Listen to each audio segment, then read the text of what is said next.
All right, so today we're going to jump into something that's super important for small businesses trying to, get into government contracts. Yeah. It's all about building that track record, You hear it all the time, right? Past performance, past performance. Absolutely. Especially when you're going after those big IDIQs. But here's the thing. Yeah. A lot of small businesses, they just focus on CONUS opportunities inside the U.S. Right. And they're missing out big time. Yeah, you're competing with these huge companies. But what if I told you there's a secret weapon? Oh, I like that. A secret weapon. It's called OCONUS, outside the continental U.S. Less competition, a chance to really make your mark. Huge opportunity. We see it all the time. For this deep dive, we're going to break down why OCONUS is such a game changer. Yeah, and we've got a perfect example. We're going to use a real-world example from a PACAF contract, Pacific Right. Air Forces. Right, and specifically, we're going to dissect a performance work statement, a PWS, for managing SIPRNet and the Global Command and Control System. GCCS. Exactly. This contract requires on-site contractors at different spots across the Pacific. Really shows why OCONUS is a goldmine for small businesses, especially. So get ready to learn how to navigate the process. We'll even touch on how companies like BidExecs can help, even if you're not an 8A certified company. That's key. You don't have to be at 8A. Now, picture this. Okay. You've got the vast Pacific Ocean, right? 10 main operating bases, Yeah. over 100 geographically separated units, COBs, FOLs, stretching from the U.S. West Coast all the way to Africa, and from the Arctic to the Antarctic. Whoa, that's huge. Talk about a challenge. Yeah, logistically, it's a beast. I mean, think about it. Time zones, travel time, cultures, and even the constant turnover of military personnel. It's nonstop. Yeah, and that means a huge reliance on contractors. Absolutely. Skilled contractors, especially for IT support. And not just any IT support. We're talking critical systems like SIPRNet and GCCS, Yeah. the backbone of military communication. Exactly. Mission critical stuff. If those systems go down, Everything stops. okay, so let's look inside this PWS. Right. Good idea. Right away, you notice there are two separate CLANs, Yeah. Contract line items. one for SIPRNet, one for GCCS. Right. Different funding, different skills needed. Adds another layer of, well, complexity. And speaking of complexity, let's look at locations. Andersen Air Force Base in Guam, Diego Garcia, that's a remote island in the Indian Ocean, Eielson Air Force Base in Alaska, Joint Base Elmendorf-Richardson, also Alaska, Joint Base Pearl Harbor-Hickam in Hawaii, Okay, paint the picture. Kadena Air Base in Japan, Kunsan Air Base in South Korea, Misawa Air Base in Japan, Osan Air Base in South Korea, and Yokota Air Base in Japan. See? I told you. All over the place. What a range, right? It is. And each location has its own unique, challenges and considerations. For example, Diego Garcia. And some of the GCCS positions, they're designated mission critical essential, meaning they work even during base lockdowns. High level of responsibility there. Wow, so imagine being the sole IT expert in a place like Diego Garcia. Keeping the whole detachment connected. Talk about a resume booster. That's huge. And this is where that OCONUS advantage really shines. I agree. Bigger companies, they often shy away from this stuff because of all the logistical headaches. Yeah. But for a small business, this is your chance. Step up. Fill that need. Gain incredible experience. Exactly. Which leads to, you guessed it, past performance points. Gold, like we said. Pure gold.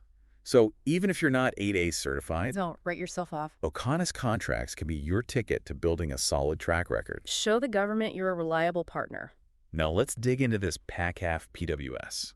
Let's see what kind of skills and experience are in high demand. It's like a roadmap, not just the specific requirements, but the whole landscape of OCONUS opportunities. Exactly. So stick with us. We're about to break down the qualifications and certifications that'll make your proposal stand out Can't wait. and show you how to position yourself for success in this unique and often overlooked corner of the government contracting world. This is going to be good. Buckle up. So, one thing that's really cool about this PWS is it's so specific about what they need. Like, they don't just say, okay, we need IT people, right? It's way more detailed. Yeah, almost like a checklist. Exactly. So, like, for the SIPRNet positions, they're looking for at least 6 years of experience. And it's not just, basic IT stuff. It's network design, architecture, development, and they even want people who've done remote monitoring of complex systems. 6 years. That's serious. Yeah, it's not entry level for sure. And they need people who can really handle remote monitoring and configuration of network equipment, like deep TCP/IP knowledge, experience with gigabit Ethernet, and a strong understanding of Cisco products. Oh, so we're talking like the heart of military communications. Yeah, exactly. And it all needs to work perfectly. This is a great opportunity for a small business with the right skills, they could really shine. Oh, for sure. It's a chance to prove themselves. Right. And let's not forget about those locations, right? Troubleshooting in places like Diego Garcia or even Alaska.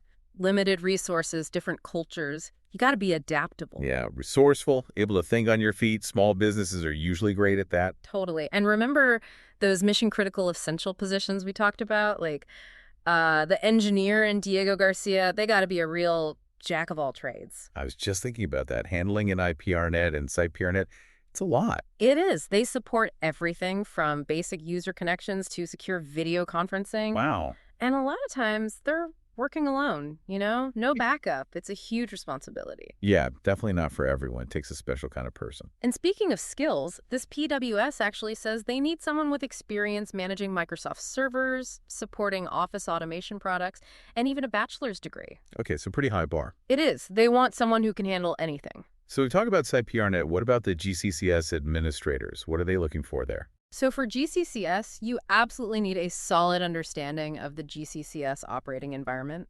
They call it GOE for short. And it's all about installing, configuring, backing up, restoring, diagnosing problems. You even have to be ready to take charge during emergencies. Oh, wow. So you need to be cool under pressure. Big time. And, technically it's pretty demanding too. I bet. The PWS mentions experience with Red Hat Enterprise Linux, Microsoft Windows administration, working with command line interfaces, editing configuration files, and writing scripts. It's a lot. Yeah, sounds like you really need to know your stuff. You do, but, it's also a chance for a small business to stand out, show that they have that high level of expertise. Because not everyone can do this. Exactly. Oh, and I almost forgot, they also want hands-on experience with installing and configuring RHEL servers, setting up RHEL virtual machines, and working with Agile client applications. Okay, so the tech skills are definitely important, but what about the people skills? Working with military personnel, especially in, stressful situations. Great point. You can't just be a tech person, you got to be able to communicate, solve problems, work as part of a team. Yeah, you're almost like a consultant in a way. Exactly. And understanding the military environment, building those relationships, that's huge. It shows the government that you're more than just a contractor, you're a partner. Right. You get it. Now, of course, this PWS is just one example, right? There are tons of OCONUS opportunities out there. But the key takeaways here, they apply to almost everything. So what are those key takeaways? What should people be thinking about? Oh, okay. So, first, pay attention to those specific skills and experience you're asking for. These PWS documents, they're like your roadmap. Tailor your proposals, highlight what you're good at. Yeah, use that PWS to your advantage. Absolutely. Second, you got to emphasize that you're agile and responsive. Small businesses, they're usually really good at adapting to tough situations and meeting specific needs, right? Yeah, that personal touch can make a big difference. It does. And finally, don't be afraid to ask for help. This whole OCONUS thing can be complicated, but there are people who can guide you. Right, like bid execs. Exactly. Now, before we wrap up this deep dive, I want to talk about something that sometimes gets overlooked. The human element. We've been diving deep into all the technical stuff with these OCONUS contracts. Yeah. But we can't forget about the people, right? Mm-hmm. Working in different cultures, far away from home, that's got to play a big role. It's huge. If you want to succeed out there, you got to have cultural sensitivity, you got to be adaptable, and you need those strong interpersonal skills. Yeah, it's more than just getting the job done. It's about building relationships, respecting customs, understanding how to communicate across different cultures. Absolutely. You're representing your company and your country. It's a real responsibility. And, this PWS even mentions some of those cultural things, especially for anyone working in Japan or South Korea. Right, like the Status of Forces Agreement, that's SOFA. That governs how U.S. personnel operate in those countries. It's easy to forget about those legal and regulatory things, but they're important. They are, but it's all part of what makes OCONUS work so interesting. Oh, and we can't forget about safety. Natural disasters, health concerns. It's a different ballgame. Definitely. You need a solid plan. Got to make sure your team's got the training and resources they need and that they feel supported. Support is key. It's about peace of mind for everyone involved. Okay, so let's bring it all back around. We started talking about that competitive advantage, right? OCONUS experience, especially for small businesses looking to score those big government contracts. Yep, building that track record, showing you can handle the tough stuff, and those past performance points. Like we said, pure gold. Gold, especially when you're going after those IDIQs. OCONUS contracts, they can be a real game changer, set you up for success in the long run. No doubt. So if you're ready to explore OCONUS, what are some things you can do to get started? What's the first step? Well, first, do your homework.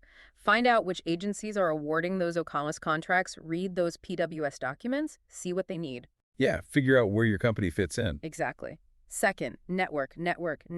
Talk to other companies doing OCONUS work. Go to industry events, reach out to organizations like bid execs, get advice. I've always said learn from the people who've been there. Couldn't agree more.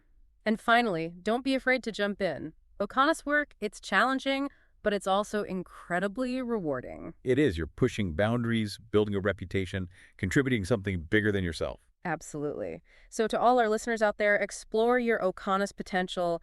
Don't let this opportunity pass you by.